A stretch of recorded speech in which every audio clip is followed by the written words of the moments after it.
If someone had come to me and said, I can read fortunes and tell the future, and this is going to happen, I would have said, absolutely not. And yet, there I was. There you are. Mm-hmm. Welcome to Backstage with Richard Ridge. We're here at the legendary Sardi's, and my guest is one of Broadway's favorite award-winning leading ladies. You know her from such musicals as Les Mis, Memphis, Into the Woods, and Hamilton. And she has recently stepped into the iconic role of Mama Rose in Gypsy, filling in for Audra McDonald during her vacation, and she'll play the role on Sundays. Please welcome Montego Glover.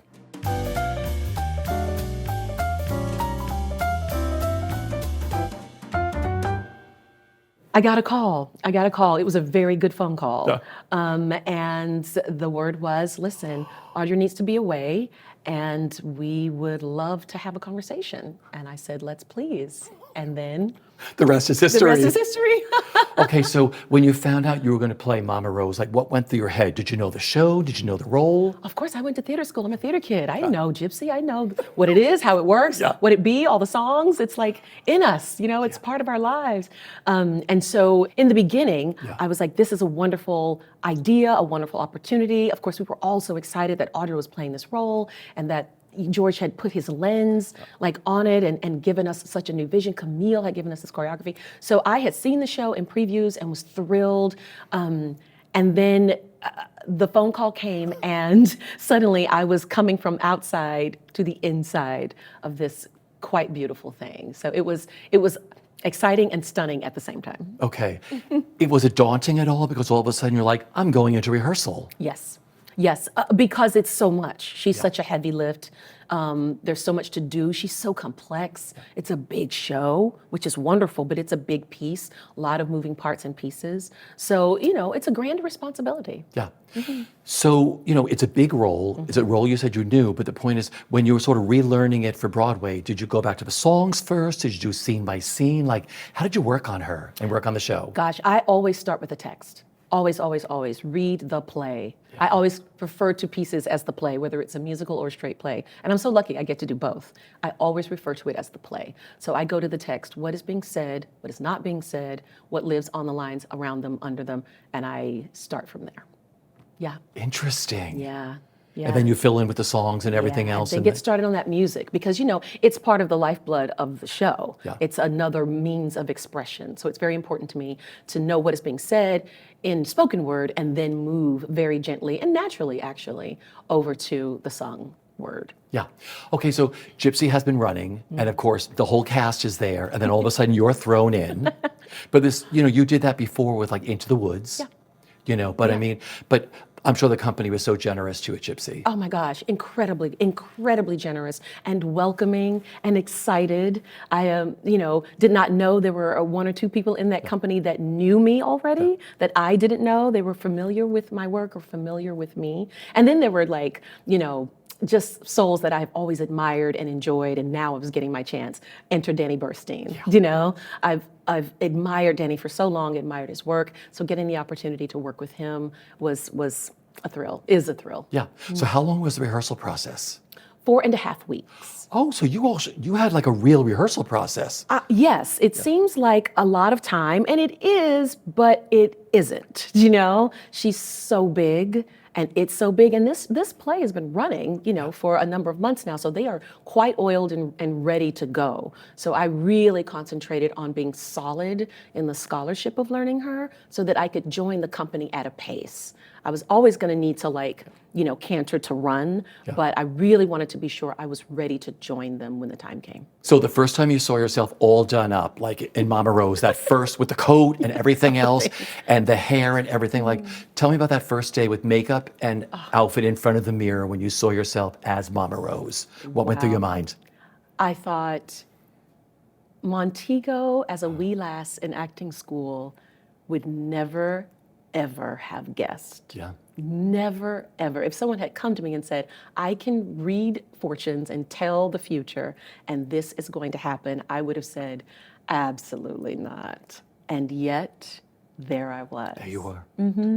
So what do you remember about that first performance in front of a live audience?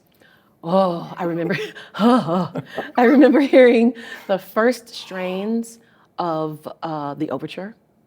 I remember saying, "Sing out, Louise."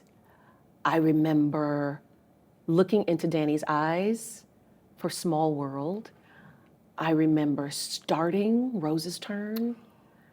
I remember finishing Rose's Turn, and then Bows. And it was so high vibrational. It was so deafeningly loud, deafeningly loud. Yeah. I did not realize it, but I had so many more friends and colleagues and chosen family out in that audience, that first audience, more than I knew. It was highly emotional. I was grateful. Yeah. It's a physical role, it's an emotional role. Yes. And I'm sure it took you, because you were in for Audra's vacation first. So when did it feel like, I'm a little more comfortable with this, or is it ever that way? I don't think, because Audra said it's never that way, right? I don't think so. I think, I'm always working. I treat the theater like my office because it is my office. It is what I, do. I'm an actress for a living. I'm lucky I get to do theater and a lot of other things. But I come to the office no matter what the platform with a work list. So I come with a list of things that I want to work on, that I'm reaching for. I'm always digging and searching on a character, trying to know her better, know her deeper, trying to know the world that she lives in, the other people and players in her world. I'm always searching my sing partners for whatever they're offering or whatever I discover or she discovers about them. So it's you get more comfortable because the repetition allows your body's mechanics to take over, to like give you just a little bit more like solid base. But the exploration, the arty part of it, never stops. Now I like that. Okay, singing Julie Stein and Stephen Sondheim. Gypsy to me is one of the most perfect musicals ever written for the theater. And your role as everything, it's a perfect arc. It's everything. Even by the time you do Everything's Coming Up Roses at the end of Act 1, you blow the roof off the place, but then you have 2 seconds to sort of relax before you start Act 2 again. But what's it like singing those beautiful songs, like Everything's Coming Up Roses and Rose's Turn? It's, I've said very often in conversations since I entered the world of Gypsy, I will never think of Rose's Turn again the same way, and I will never think of Everything's Coming Up Roses again the way I did before. There's like the world before I worked on Gypsy, those songs before I worked on Gypsy, and those songs now that I have picked up Mama Rose. Do you know?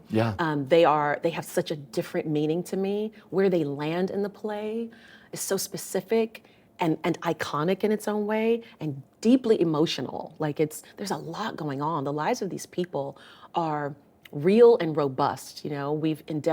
George has endeavored to make this a play that happens to have music. Do you know what I mean? It's the lives of these people being lived out honestly and in defiance of, he says all the time, which I think is glorious. So it continues to be an exploration, and it's muscular and messy and wonderful. I'll never think of those songs again the same way.